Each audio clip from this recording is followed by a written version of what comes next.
Ouais, salut tout le monde, ici Chris, Forum Macintosh Montréal-France. Aujourd'hui, je vous refais une vidéo complémentaire pour OpenCore Creator. OpenCore Creator a changé avec des super belles ajouts. Je vais tout vous montrer ça à l'instant. Fait que ceux qui n'ont pas vu la première vidéo, il faut absolument la voir pour voir la deuxième qui est en complément des nouvelles options. Fait que du coup, vous l'avez installé, c'est sûr qu'il est sur la barre, comme vous savez déjà. Installer OpenCore Creator. Fait que là, je vais juste baisser mon son un petit peu. Fait que voyez-vous, maintenant, les options ont beaucoup changé. On peut vérifier une mise à jour d'OpenCore, faire une mise à jour, update OpenCore, construire les kex, c'était déjà là. OpenCore Package était déjà là. Le manuel référence, l'option 6, c'est faut que pour l'utiliser, l'option 6, il faut que vous ayez construit OpenCore, absolument. Puis l'option P, c'est de changer le profil du terminal, voir les commits.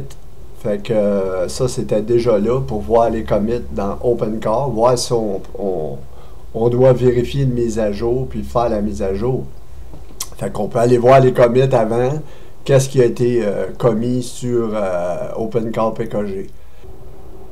Bien sûr, pour ceux qui n'ont pas installé la nouvelle version d'OpenCore Creator, vous devez faire absolument l'option 1 pour utiliser le nouveau OpenCore Creator. C'est sûr et certain.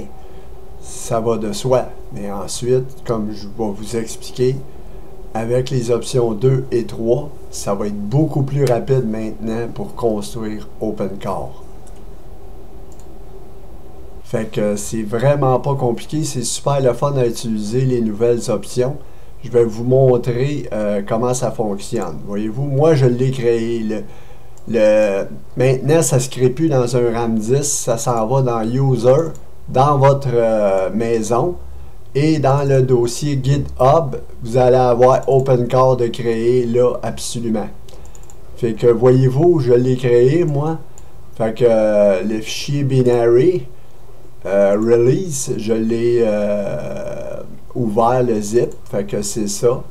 Fait que c'est OpenCore 0.8.0 qui a été créé dernièrement par moi. Bon, maintenant, le dossier... voyez-vous, les kex, maintenant, on a tous les kex de créer dans le dossier build kex, puis les builds, tous les kex avec les dossiers, avec les fichiers DSIM, puis tous les zips des kex sont créés dans le dossier build. Fait que tous les kex sont là, vous avez le zip de presque tous les kex, à part les kex de Virtual SMC. Comme vous voyez ici, Brightnessky, on l'a en zip. Intel Mauzy Release, on l'a en zip. NVMe, il est en zip aussi. Tous les fichiers DSIM. Fait que c'est super intéressant. Fait que maintenant, je vais vous montrer. On va vérifier une mise à jour d'OpenCore. Là, je ne sais pas s'il y a eu un commit qui a été fait. Je vais faire l'option 2. Je vais vérifier une mise à jour. S'il y a un commit, vous allez voir, il va être mis à jour. Non, voyez-vous, already up to date. Fait qu'il n'y a aucun commit qui a été fait depuis que j'ai construit OpenCore. Fait que je vais retourner. Admettons qu'il y aurait eu un commit de fait. Là, je fais l'option 3. Pourquoi j'ai rajouté ces deux options-là? Parce que c'est beaucoup moins long à faire une mise à jour de OpenCore que de créer le build au complet, construire OpenCore. L'option 1, c'est de construire de zéro. Vous allez voir, je vais faire l'option 3, vous allez voir tout ce que OpenCore ne construit pas, étant donné qu'il vérifie s'il y a une mise à jour. Voyez-vous, là, il va Fletch. Voyez-vous, tout ce que OpenCore ne construit pas, c'est ça ici. Ça, là, c'est tout nothing to be done for all. Ça veut dire qu'il n'a pas besoin de le faire. Fait que là, tout ce qu'il fait, c'est qu'il construit ce qui doit être construit, que si, admettons, il y aurait eu une mise à jour. Fait que le dossier qui aurait été Fletch, qui aurait été mis à jour, ben, le fichier ou le dossier qui aurait été mis à jour, ben, il aurait été mis à jour par la mise à jour de OpenCore Creator. Et maintenant, OpenCore Creator au complet est dans une commande, dans un fichier commande. Fait que je vais tout vous montrer ça après que le build a été se reconstruit. Je vais vous montrer. Ça ne me donne rien de rester dans la vidéo. Je vais laisser le build se terminer et je vais vous montrer à la fin. Bon, Update OpenCore est pratiquement terminé. Puis juste pour vous montrer, on va aller dans User, Chris, GitHub, dans OpenCore PKG, dans Binary. Voyez-vous, les fichiers zip sont plus là. Là, il est en train de les faire. Voyez-vous? Fait qu'on va revenir à la fin et il va avoir fait la mise à jour d'OpenCore. Le dossier que j'ai ouvert, la release, je l'ai laissé là parce que, admettons, quand OpenCore va être à 0.8.1, vous allez avoir encore votre dossier 0.8.0 si vous voulez l'utiliser. Ou admettons que vous avez ouvert le zip à 0.8.3. Bon, OpenCore 0.8.3. Là, il tombe en mise à jour à OpenCore 0.8.4. Bien, votre fichier 0.8.3 qui vous permettait d'être meilleur ou je ne sais pas quoi, que vous tenez beaucoup, bien, il va être encore là. Ça va être vous avez juste à le laisser là, votre... c'est sûr que s'il est à 0.80, ben, il n'y a pas grand changement, mais il peut en avoir quand même. Fait que si vous voulez le garder, votre 0.80 que vous avez ouvert le zip, ben, mettez-le de côté ou renommez-le dans le dossier. Puis c'est tout. C'est vraiment pas compliqué. Vous allez voir, là. Bon. Voyez-vous? Le schème est terminé. Fait qu'on tape n'importe quelle touche, on retourne dans le menu. Maintenant, je m'en vais dans mon dossier, voyez-vous? Bon, il est encore 0.80. Il n'y a rien eu de changé avec ce que moi, le zip que j'avais ouvert au préalable, parce qu'on l'a vu, il n'y a pas eu de mise à jour. Mais s'il y en aurait eu une, celle-là, peut-être que moi, aurait été utile pour moi. Fait que tout ce que je peux faire, c'est de le mettre ici, puis de le renommer comme je veux. 0.80, get info, release 1. Je peux le mettre à release 1. Oups. Bon, admettons, je le mets à release 1. Voyez-vous? Bon, là, il est à release 1.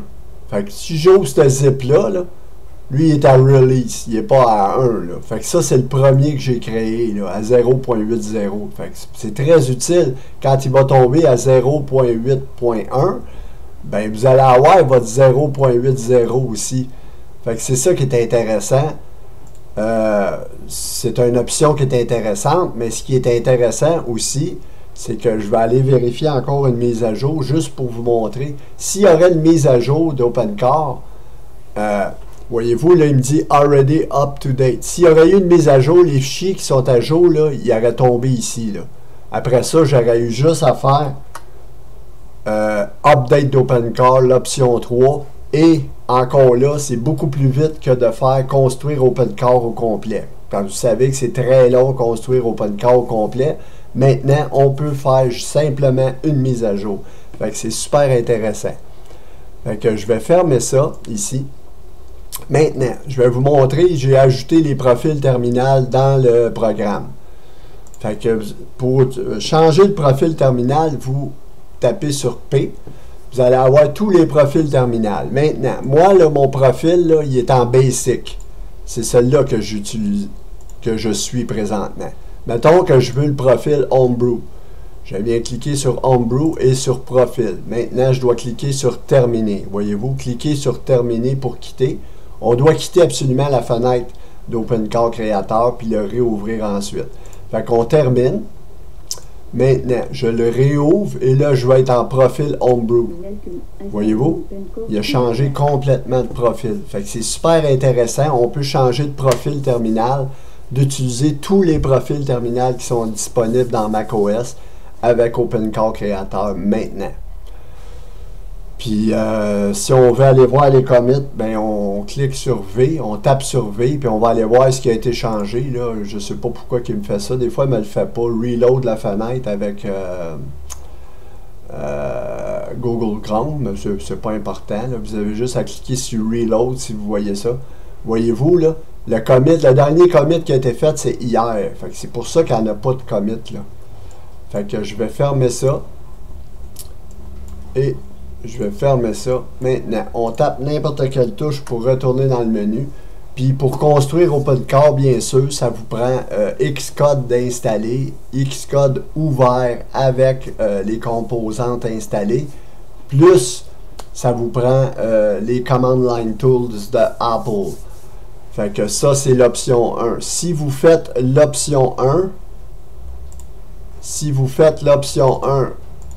Chris, on va aller dans GitHub.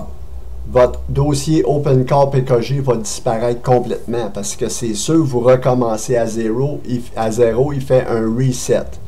Fait que ça, c'est automatique. Le dossier Kex, il va rester là, lui. Sauf que si vous reconstruisez les Kex, ben le dossier Kex aussi, il va être reconstruit. Fait que c'est super intéressant, mais moi, je vous dis, vous n'avez pas besoin de reconstruire OpenCore avec l'option 2 et l'option 3 du coup que vous l'avez construit une fois. Parce que ça va vous prendre beaucoup moins de temps.